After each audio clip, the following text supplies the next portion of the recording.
ठरलं तर मग मालिकेच्या आजच्या म्हणजेच 21 जूनच्या भागाची सुरुवात अर्जुन आणि सायलीपासून होते, ज्यामध्ये सापडलेल्या दागिन्याच्या तुकड्याची खरेदी 8 ऑगस्ट 1995 साली करण्यात आली आहे असं सायली चैतन्याला सांगते आणि ही साक्षीची जन्मतारीख असल्याचं चैतन्य सायली आणि अर्जुनला सांगतो। हे ऐकताच अर्जुन सायली मात्र फार चकित होतात आणि त्याचसह कालिंदी महाडिक हिने ते विकत घेतलेलं आहे अशी सायली बोलते। यावर चैतन्य बोलतो की कालिंदी महाडिक साक्षीच्या आईचं नाव आहे आणि या सगळ्या माहितीमुळे अर्जुनला मिळालेल्या पुराव्यांची कडी आता एका पाठोपाठ सुटत असते। तर एकीकडे प्रिया सायली अर्जुन आणि चैतन्याचं सर्व बोलणं चोरून ऐकत असते आणि तिला असं चोरून ऐकताना पाहून कल्पना तिला रंगेहात पकडते आणि तिला फार खडे बोल सुनावते। प्रिया चोरून ऐकते हे सगळं कल्पना अर्जुन सायलीला सांगते, ज्यामुळे कल्पनाच्या सांगण्यावर प्रिया अर्जुन आणि सायलीची माफी मागते। त्यानंतर अर्जुनसह सायली आणि चैतन्य देखील प्रियाची थट्टा मस्करी करताना दिसतात। त्यानंतर सायली आणि अर्जुन मिळालेल्या पेंडंटचा अर्धा भाग कसा शोधायचा यावर विचार करतात। त्यानंतर प्रियामुळे बरेचदा अन्न वाया जातं असं विमल सायलीला सांगते। हे पाहून तिचा राग अनावर होतो,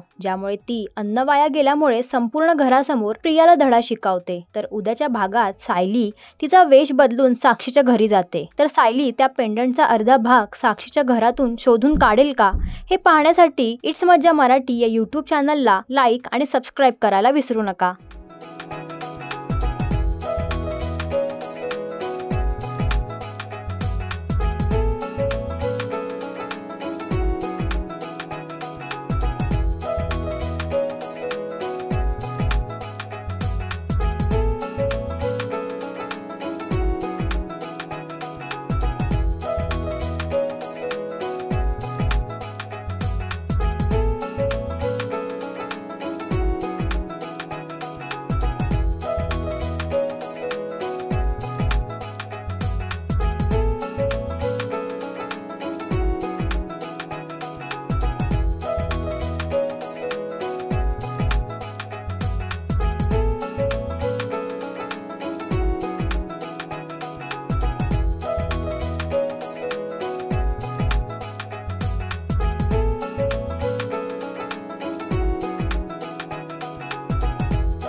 मराठी मनोरंजन सृष्टीमधील मालिका, चित्रपट, नाटक तसेच कलाकारांबद्दलच्या नवीन अपडेट्स जाणून घेण्यासाठी नक्की सबस्क्राईब करा इट्स मज्जा मराठी या आपल्या नवीन यूट्यूब चॅनलला।